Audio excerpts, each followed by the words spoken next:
Yes, okay. So we thought we'd kick off with three questions to start that people had sent in when they got the invitation, and then hopefully there will be lots of questions coming up in the chat that people will have. But the first question we've got for Kim is one from Richard Pavitt from Uttlesford. Richard's an Uttlesford councillor, and he writes, "I'm in the early stages of advocating a green wildlife corridor along the length of the Cam in Essex, and working towards having this embodied in the Uttlesford District Local Plan. It would make sense to have a common approach and aligned policies with the other side of the county boundary. Can Kim point me towards how to start a conversation?" Kim. Right, well, that's exactly the kind of principle that the Thames Landscape Strategy was working on, that bringing different jurisdictions together really to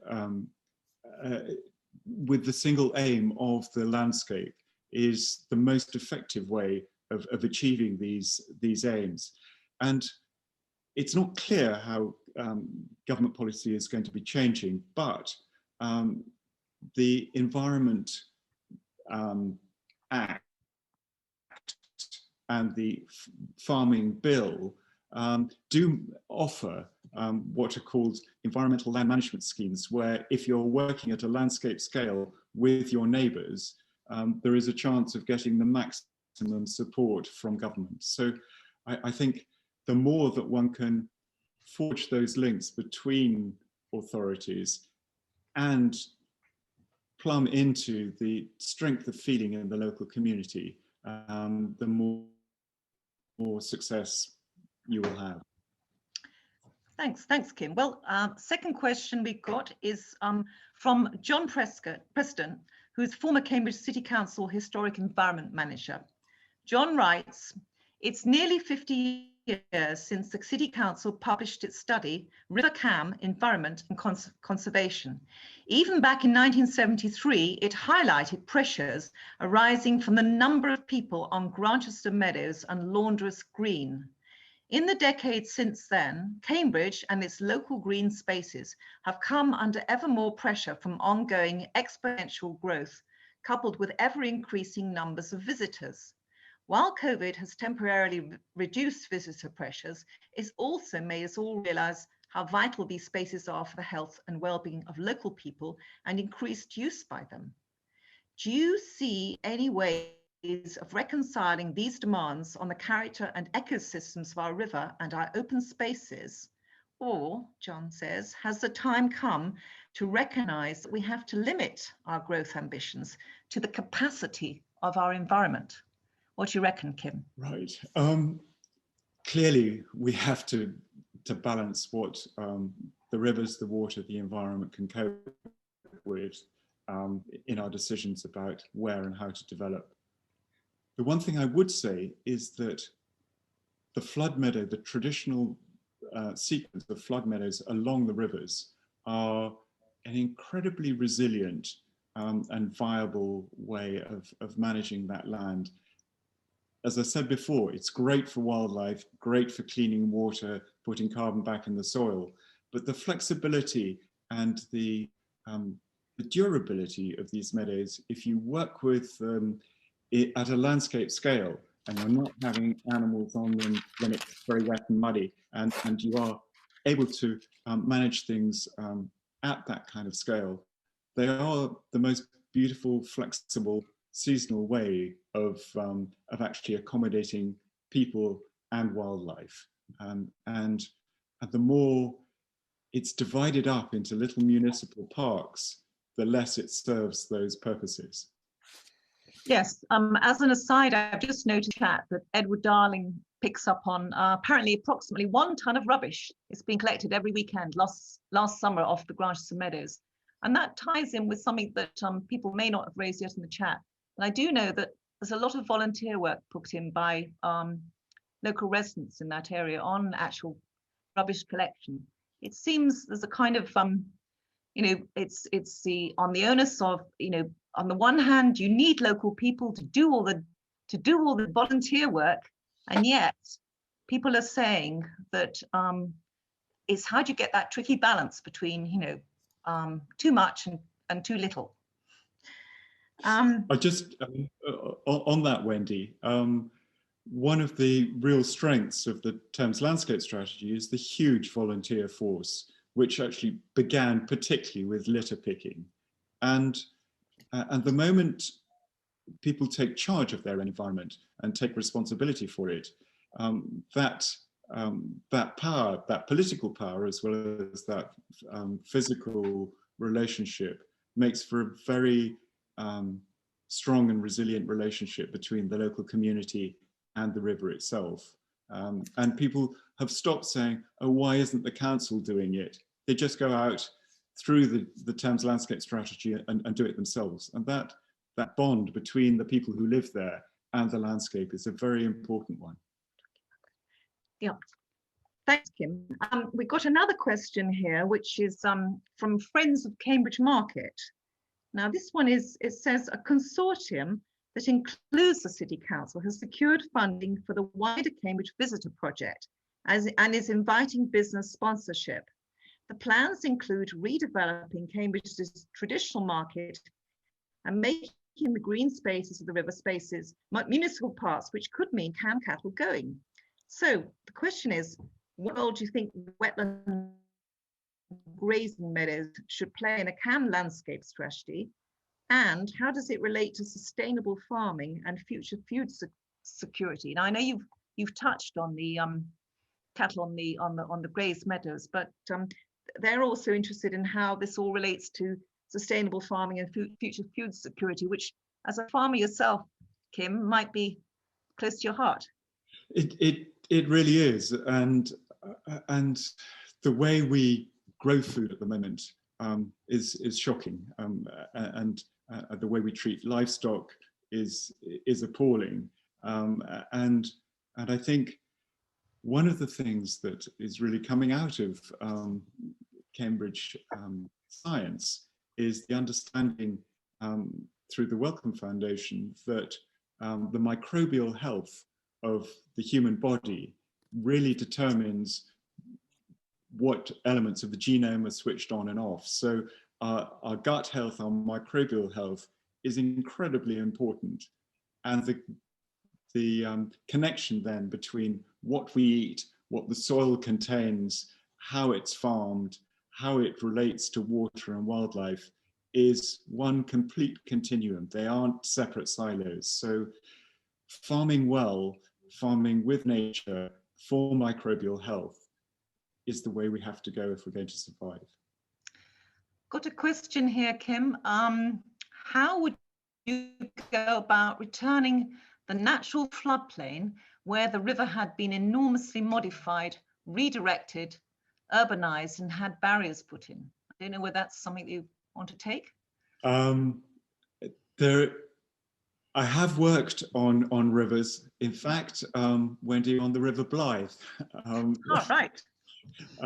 Where we were able to take out the canalization that had happened in the 19th century and restore it to its original meanders, and then graze it gently and have scrapes and reed beds, so that it's gone from being a nitrate cesspit into a real living environment again.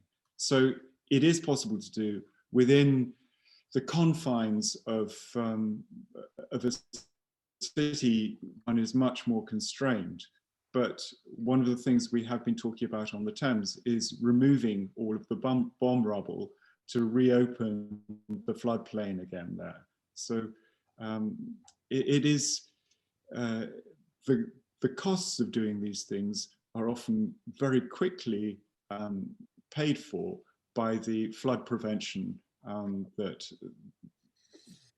comes to the city as a result of managing the meadows correctly. I've got two interesting questions here, Kim. One is from Mary-Louise Holland. Sorry, just trying to, she asks, how do you protect existing potential flood meadows so that they're not categorized as recreational open spaces? And I don't know whether this is maybe also related to this question, another question which is about should funds be, how do we raise funds, and should we do so, to create a Cam River landscape strategy? So I don't know whether those two questions are quite similar, or anyway, what do you reckon? I think you should absolutely. I mean, you've got the group here, you've got the energy here, you've got Feargal Sharkey really telling you what needs to happen. I think you should absolutely go for a landscape strategy, and one that looks at least 100 years ahead. On the protection of the floodplains, I actually really agree that they should be protected from being turned into municipal parks and playing fields. I actually think that the recreation, the enjoyment that you can have from a well-managed floodplain outweighs the need for hockey pitches or bike ramps. I think the more municipal parks should happen within the urban envelope, but the floodplains and the flood meadows should be managed for all of those wider traditional uses, and they're beautiful to walk through and enjoy as well. I've got two other questions. What do you think of design code principles regarding new settlements along the Dam corridor in the flat fenland landscape, such as 8-story buildings? And what are your views also on raising the land for development on the fen edge? I don't know whether is that too localized for you, Kim? It's probably a little bit too localized. Yeah. But I have to say that I'm not a great fan of design codes. I think to use that as a way of protecting a development in a community from mistakes is too little too late. The development should happen in the right place with the right principles that we've been talking about. And a design code is not going to rescue you from that, I don't think. Got a question here. I'm not quite sure what they mean, but they're saying, could Kim talk a little bit more about, it says farming and gut health, and maybe Tim Spector's work. I don't know, is that familiar to you? Not quite sure what the questioners asked, but farming and gut health. I mean, it's just it's been very fashionable to talk about wilding as though it were, if we were just to abandon the land, everything would be all right. But actually, we've made such a mess of the land and we're so integrated with it that I think we have to take more detailed responsibility for it. And rather than looking at the predators at the top of the tree, we should look at the microbial health of the soil. If you get that right, it cleans the water, it stores the water, and everything cascades from that. And human health, tree health, all of those things depend on a correct microbial balance and understanding that the soil is biology and not chemistry. And if we get that right, then I think an awful lot of other things will fall into place.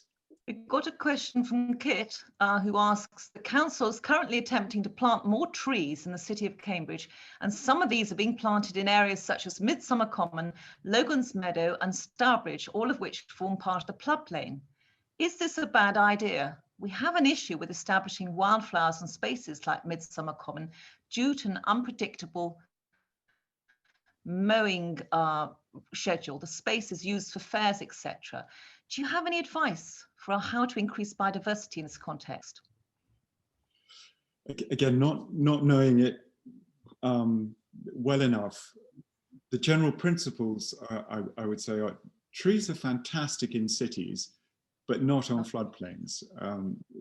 And actually, that wonderful slide of the herb-rich lays, how much that does for sequestering carbon, stabilizing soil, and encouraging insect and botanic life, shows that those floodplains are really special, really rare, and need to be managed in a very careful way. Trees are fantastic in the right place, but floodplains, they need some trees, but they should certainly not be planted all over with trees. So Ben wants to know, did you look at and tackle water quality, for example, agricultural runoff and pesticides adversely affecting the river? And he asks, if so, how did you hold government regulatory agencies and guilty parties to account?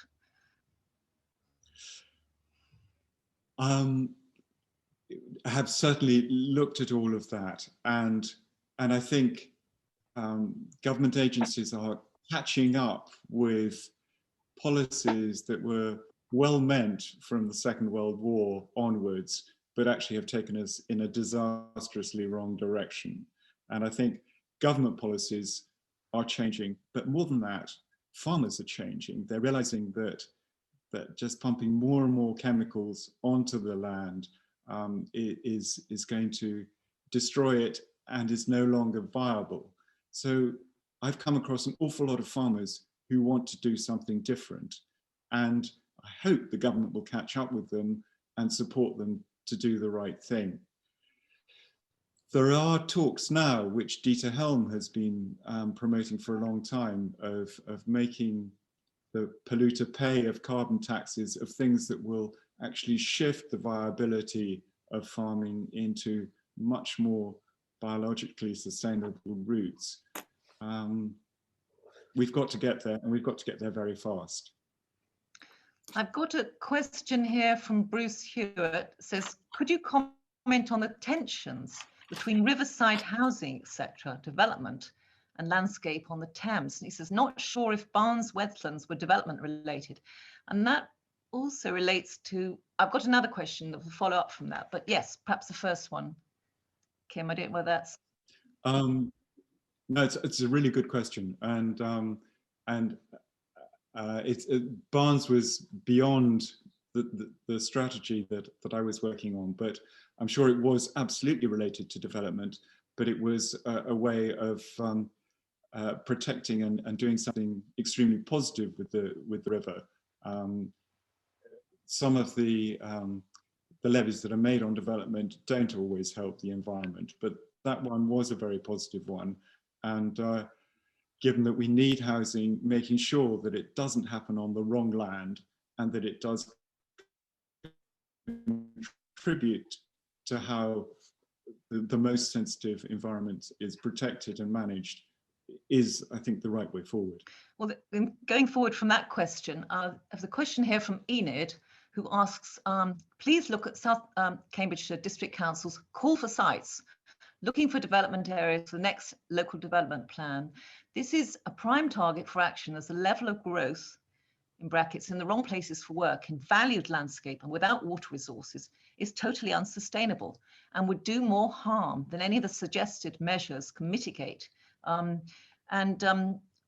was wondering with that question, maybe you'd like to comment, Kim, and then perhaps maybe Terry McAllister might sort of chip in, so you're not having to field all the questions.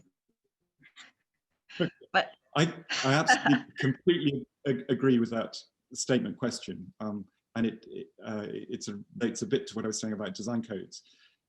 You should have a strategy for the river and the landscape that determines where housing can and can't happen. It has to start at a landscape scale with the river, with the quality of the soil. That should determine where any housing and development goes, and rather than fighting a rearguard action with mitigation and design codes. So it needs that landscape scale connected thought, and the most powerful thing to achieve that is the community energy that you've got going right here. Just following on from that, in Roll's comments, asking councils where the water's coming from for all the proposed existing new development is an exercise in futility. Oh, hang on, it's not a question. Worrying though, he says, there's talk of a pipeline bringing in water from further north. What do you think about all these talk about pipelines and things, Kim? I mean, it's completely mad, and actually, it's a kind of irresponsible way of of not understanding how the environment can only support what it can cope with, and pumping water in from elsewhere is the ultimate defeat, I think. What one should be doing is managing the local environment and actually getting water back into the aquifer, not necessarily into reservoirs. It needs water going back into the chalk aquifer to feed the streams, to keep the whole natural balance going. So I am opposed to a national water grid. Right.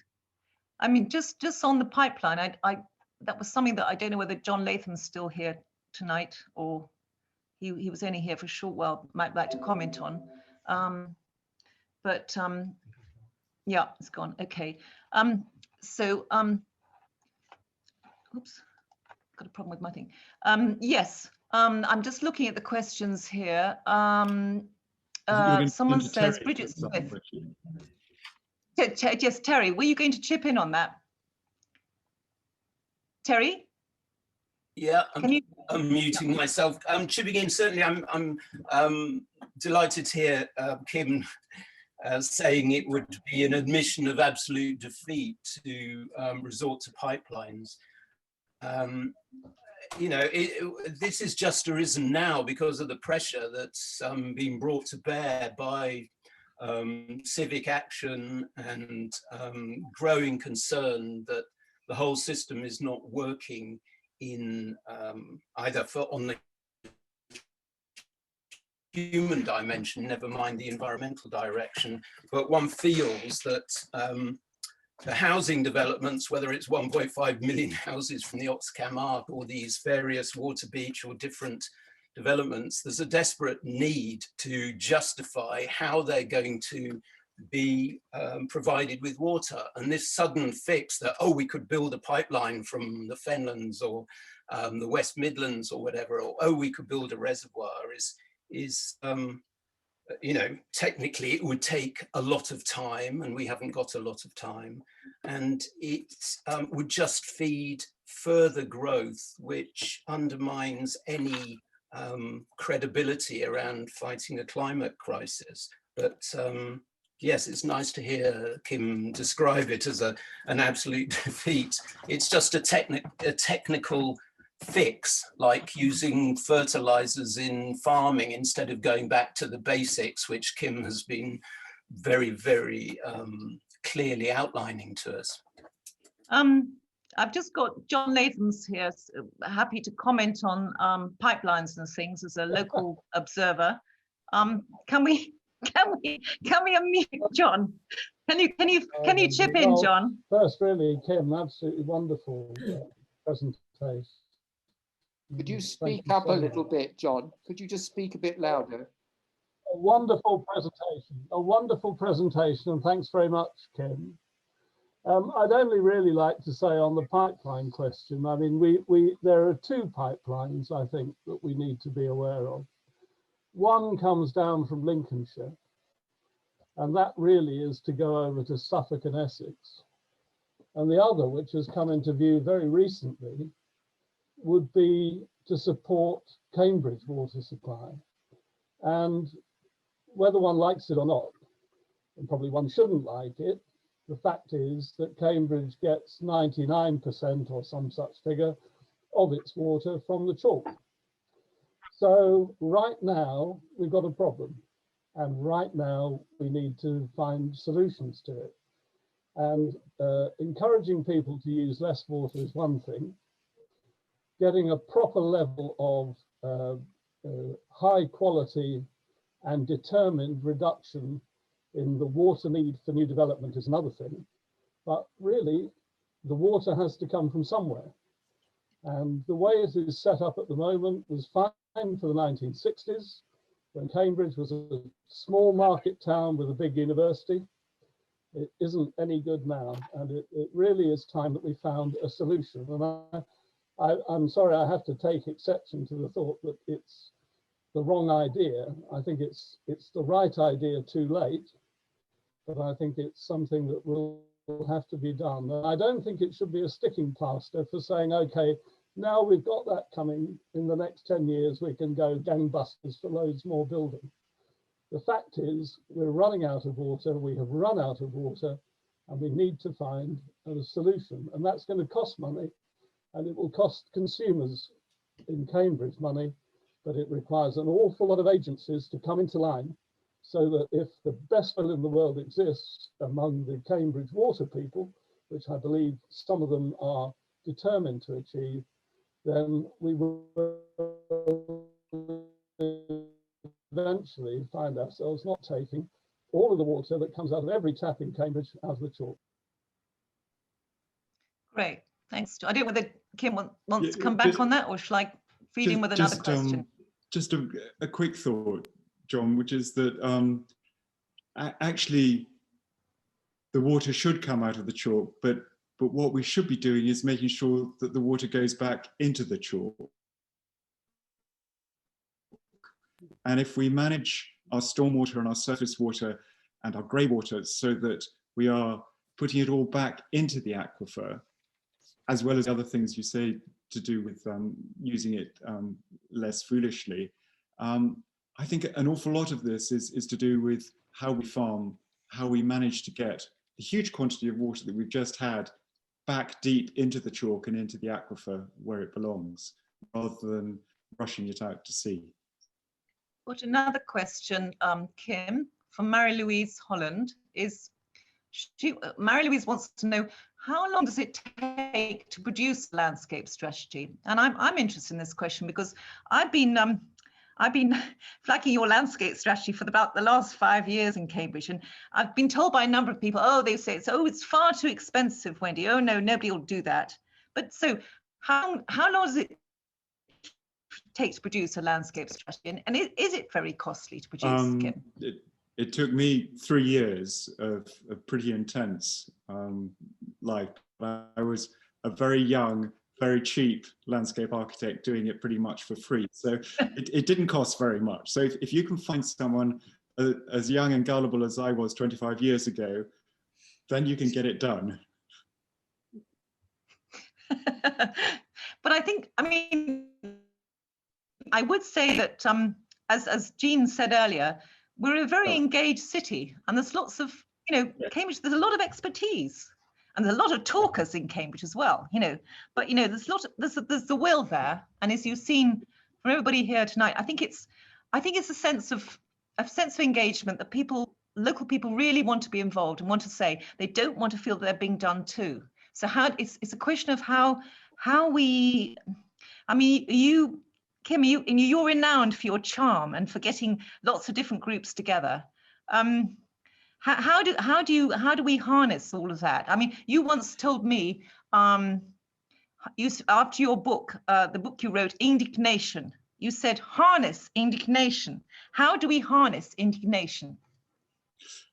I think indignation is one very important source of energy.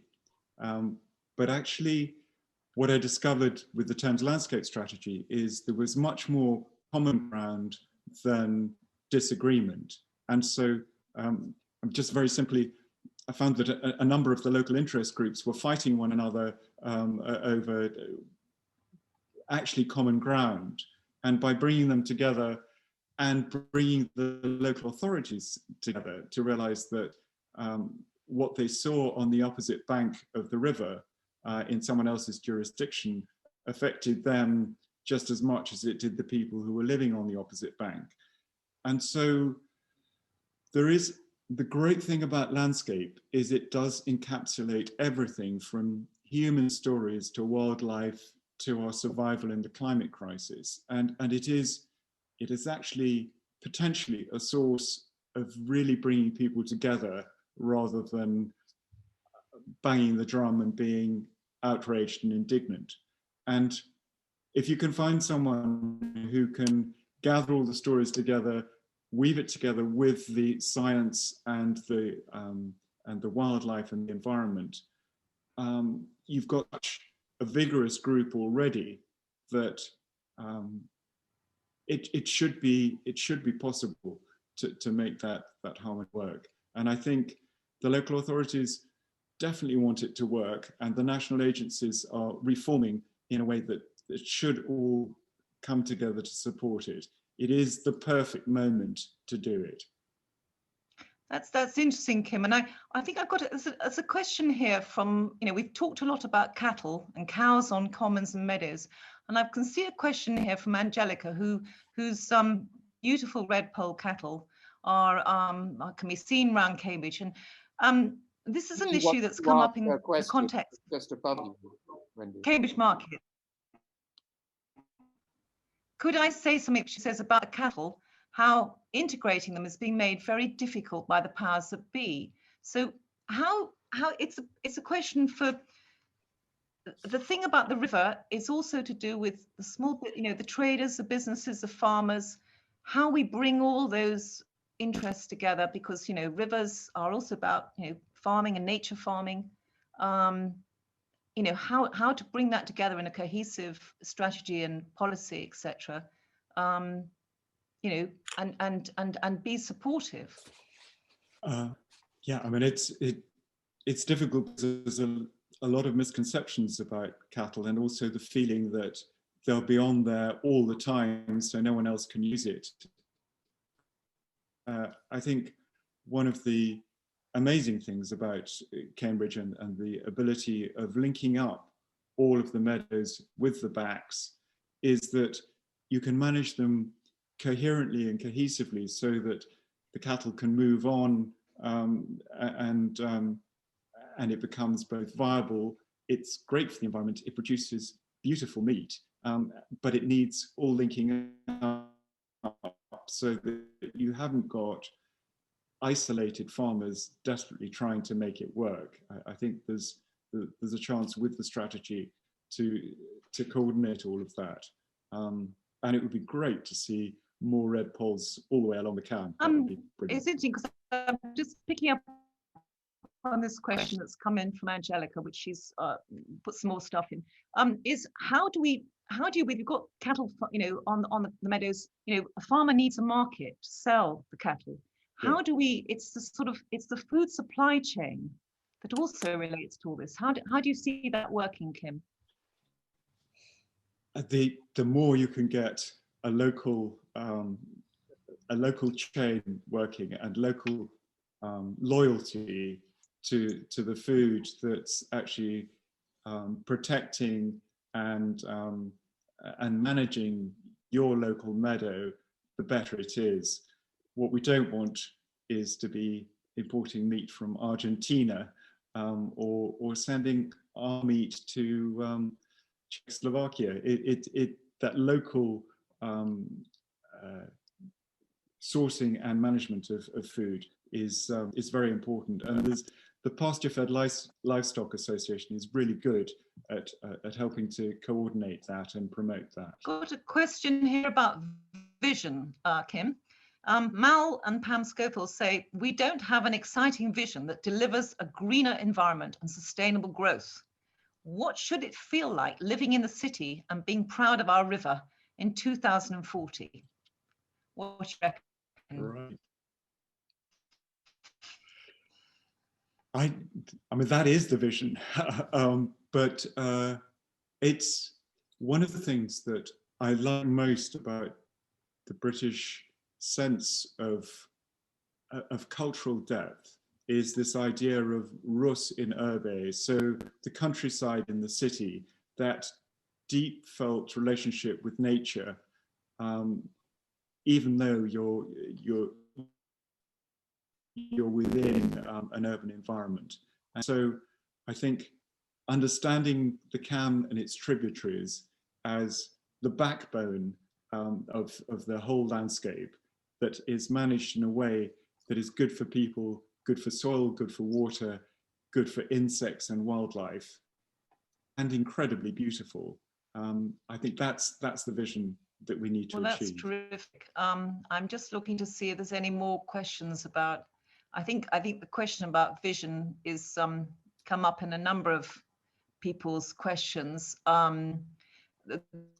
There is one question that people have asked what your views are about grey water and recycling. Do you have a view on that, Kim? How do you Yes. work with replenishing an aquifer and using grey water?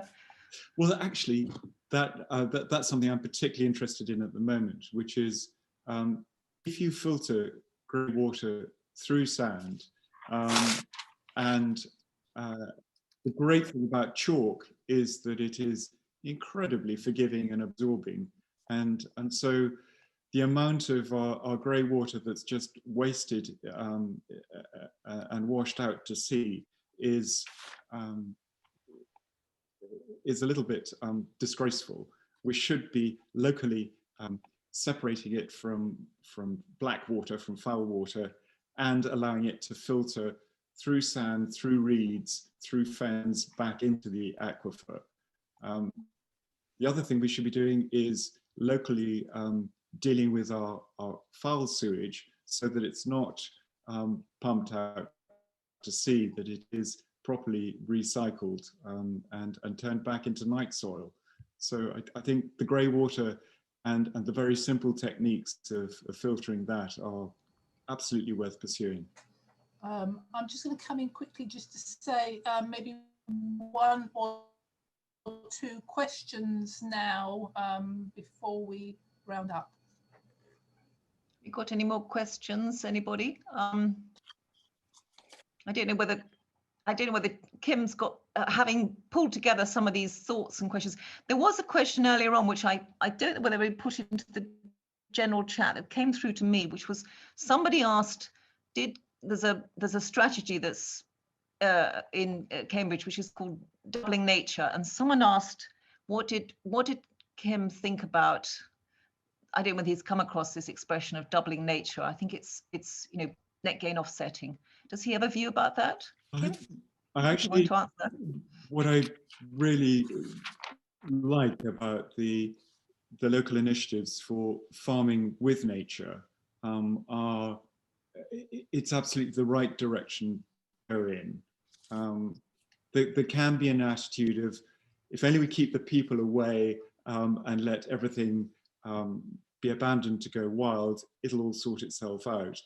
But we have to feed ourselves, and we can, if we farm with nature and we allow all of the things we've been talking about to become natural practices within the way that we farm, and farm for the biology of the soil rather than the chemistry of yields that haven't got much nutrition.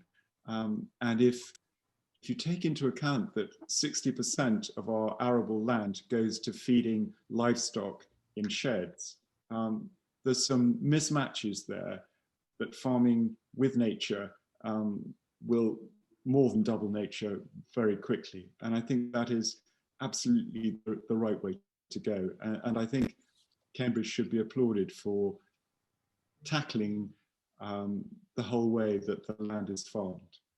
Before Monica cuts me off, I've got a quick one here from somebody who said, do you think, Kim, that we could ask our councillors to commit to a landscape strategy? Do you think that we could? I think you should do more than ask them. I think you should demand it. Thanks. Monica, are you wanting to round off now, or are we allowed any more time? I would say that, I mean, we still have a couple more minutes. Is there another question that you would like to give? Monica, could I ask a question for Kim? Kim, I grew up in the Itchen Valley and went back and saw it about a year ago, and it's absolutely pristine. But the difference is here in Cambridgeshire, obviously, as you know, the tributaries are all over pumped, too dry, and there's so many small sewage works for turning the water into the river.